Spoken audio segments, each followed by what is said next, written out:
So this is Melanie from the Honeydew Carpenter, and a year ago we had this like dare challenge thing that we did where Melanie wanted to go to Hawaii, and it's happened. It hasn't been a year yet, I don't think. No, it has not.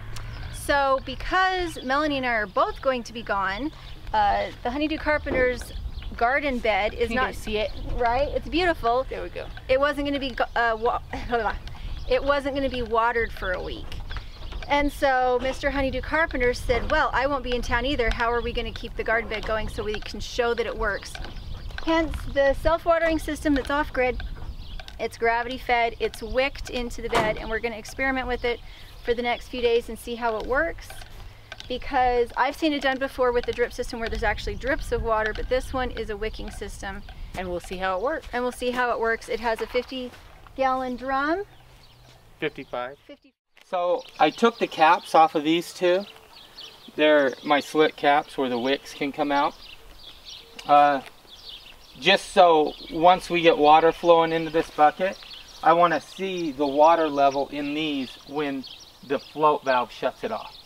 And almost every toilet apparatus I've ever seen allows you to have an adjustment to adjust the water level in your toilet up and down. And so I'm just going to leave these off until we get some water in it and get it full. And then I'll check the level.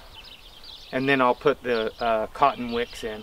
Now, there will be some silt that'll end up in the line here. Right. Do you have open the end.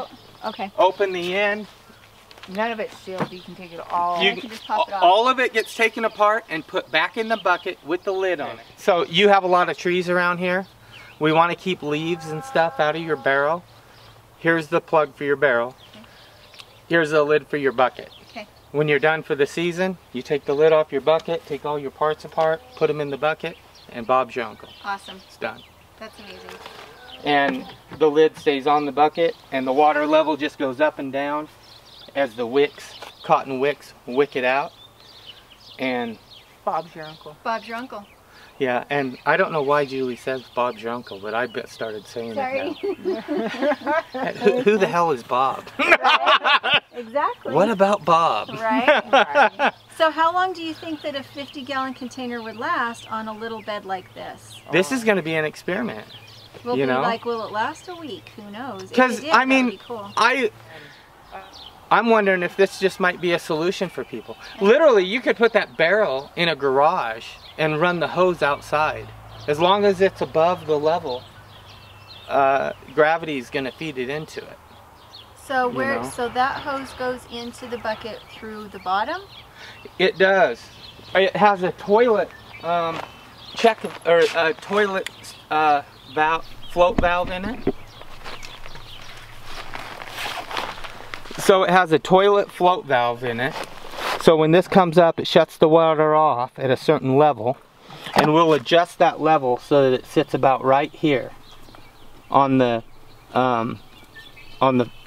tubes. And as this water wicks out and down into your flower bed, when this level comes down in the bucket, then it'll allow water to flow from your gravity feed through this up into the bucket again. So this strapping has literally been out in the weather for 15 years. 15 years, and it's the same cotton stuff there, and I built my kid's treehouse with it. Okay, so I have the ability to water everything off the canal, but it's going to have lots of gunk in it. Right. Now, if I put in just a basic screen system at the top, because I have a pressure pump, and I have a hose that runs from there, and it's a 4-inch hose, so we have lots of pressure with it. If I take my hose and stick it in there, my concern is that I'm going to get a lot of algae, I'm going to get a lot of sticks, I'm going to get a lot of dirt. Is this system, because I've used systems before and I had to create my own system in order to be able to use it, systems that were big enough that the water could flow through. So where this is an off-grid system, where you can leave it for a week at a time or so, and all you want to do is fill that up. And you want to keep the seeds out that might be in the canal and everything. What I would do is do just a preliminary screening system with some fine mesh or whatever. And then before it goes into the tank and you pump it full, run it through some cheesecloth.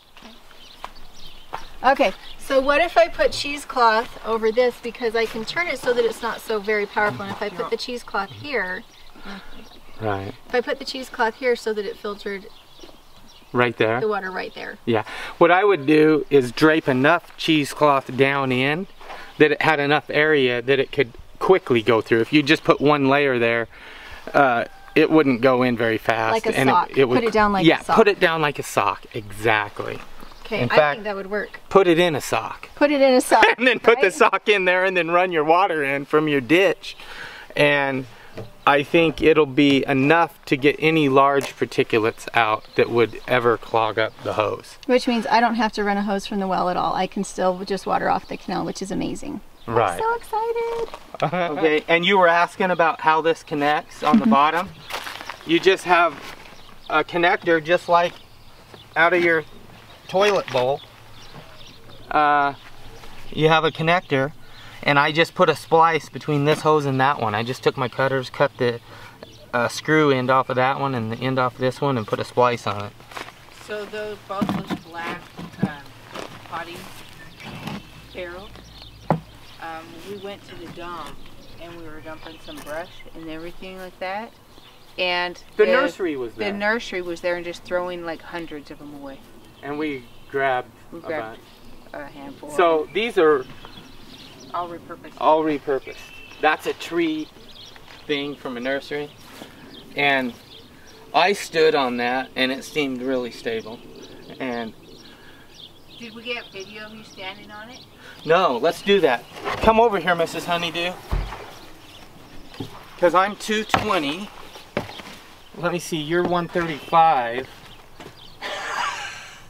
So this is close to 400 pounds. Not quite. Not with Mrs. Honeydew. She's like a gazelle.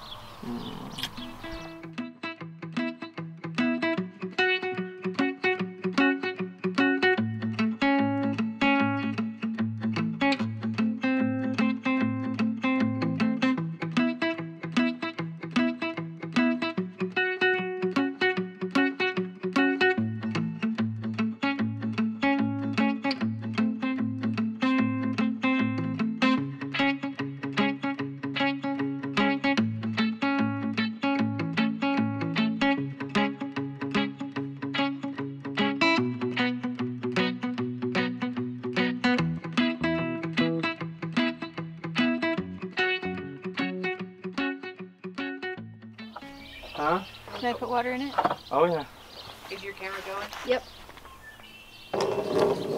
Once you get some in it, at least it's probably going to take a gallon for it to flow down the street.